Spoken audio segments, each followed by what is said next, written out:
Can you expand on the role of utilities in helping support expansion of sustainable built environments?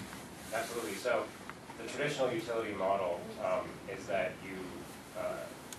you're compensated for the capital that you invest, so you earn a return on that, plus you're paid for all of your costs. And so selling less power is, in the traditional model, never in your best interest. You don't make as much money if you sell less power. But utilities are one of the best positioned entities to actually implement a lot of the energy efficiency and green buildings programs, for example. And so you have to figure out how to change the incentives of utilities so that they're more engaged and have a bigger reason to do that. So for example, there's what's called decoupling, which basically allows them to make the same amount of money no matter how much power they sell. So they no longer have a disincentive to help buildings become more efficient. The really interesting thing about Seattle City Light is that it's a municipal utility, so it's publicly owned. And so there are public interest factors that get included in their decisions beyond just financial return factors, which the investor owns, which can really make a big difference in terms of them supporting energy efficiency programs, on-bill financing, all sorts of interesting ways to actually deploy energy efficiency in buildings and sustainable buildings. We're going in order back. Speak right into the mic. Is that working? Can you hear me now? No. Hold it closer. It's got to be real close. There we go. The mic has to be real close to you. There we go. Is that working? Yep. So I think as consumers, the way the utility structure works is when they run out of power, then they decide that they need to add more generation, and then they put that in the rate, and we can ask for that to be renewable as a society and have that shift toward green. But the idea that we're using our utilities to add more generation when we as consumers need it, and we're not asking our utilities to buy efficiency instead of generation. So, in the Northwest, there are a lot of studies that say, we could almost offset all of our added demand for the next 20 to 25 years through efficiency. But to do that, we need to allow the utilities to change the game. Rather than buy 10 cents per kilowatt hour wind, we should let them buy 10 cents per kilowatt hour efficiency, and try to find a different way to take some of their assets and move them to green. That's a good idea. But there's this construct that they have to add generation, and then they put it in the rate. We don't let them say, we're going to put 10 cent buyback in our rate, and then we're actually going to lower our demand as a society. It's really a different construct that we need. This gets very wonky, and we will all try not to do it. Oops. There we go. Obviously, I'm not the wood carver.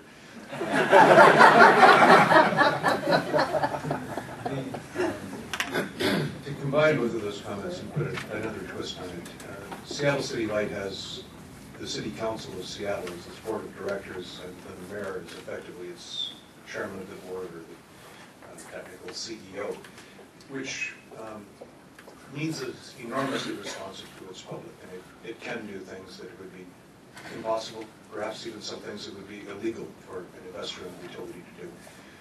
Bellamy, I'm going to be going, excuse me, there's a thing here that's recording for the radio as well, so I need to say this is off the record for the next 2 minutes, because it hasn't happened yet. I probably shouldn't be talking about it yet, because I might put a curse on it. But we're in negotiations, and I believe we're going to be successful. Oh. What am I doing here? You asked the record.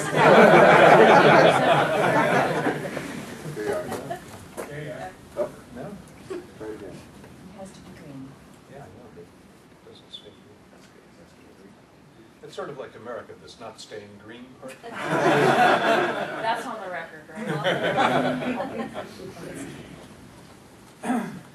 Well, maybe I'll just project while we're making this happen. The utility can buy 10 cent a kilowatt hour wind from an independent power producer, and it's actually paying by the unit, the kilowatt hour, the megawatt hour that it receives.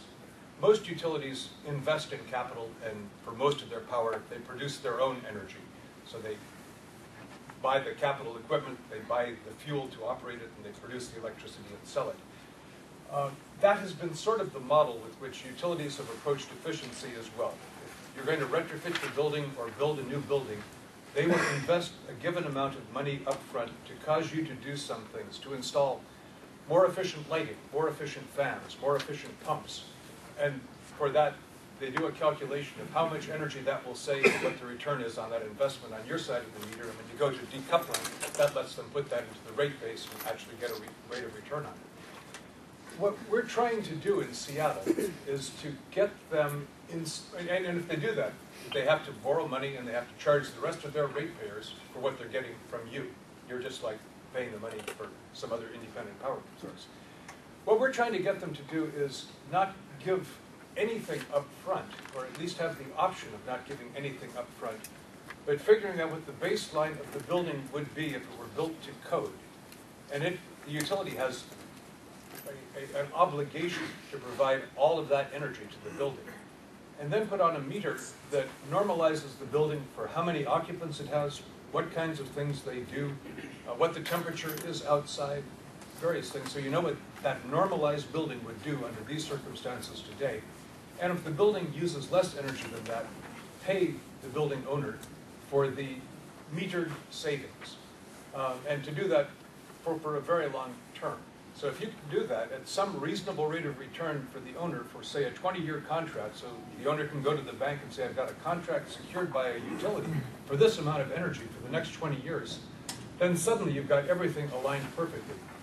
If they put the $70,000 up front, the fan may break. It's in nobody's particular interest to go fix the fan or to get it retuned and to make sure that all the light bulbs are replaced with energy-efficient light bulbs. If you do it this way, somebody is going to be trying to maximize for the next 20 years how much those savings are. So it's worth more to the utility to have that than just the lump sum payment up front. It is, I think, a kind of a revolutionary new approach to funding efficiency. And if we can get it going, and if it's successful here for a couple of years, and everybody agrees on the models and the baselines and everything, I think it opens up ultimately like $1 trillion of investments in deep efficiency, not the 10%, 15% savings, the 40, 50, 55% savings in buildings. So it would be one of those places where Seattle could really make its mark. Can you expand on what you were talking about in terms of getting folks' mindset beyond quick returns on investment, say a 2 to 4 year return on investment, and basically seeing the value of long-term sustainable real estate development investment, for example? Are we rotated back and forth? Sure. Yeah. So if you were to talk to a skeptic about the value to them as an investor in sustainable real estate, what would you say?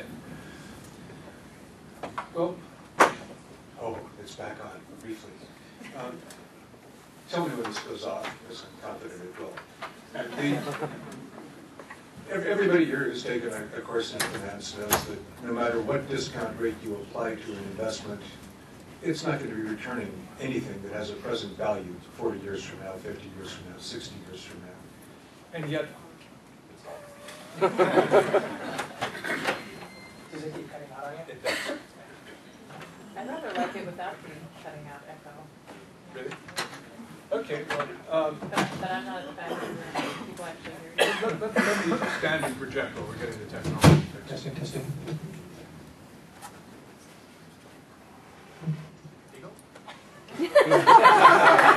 At least you pretended that it was more complicated.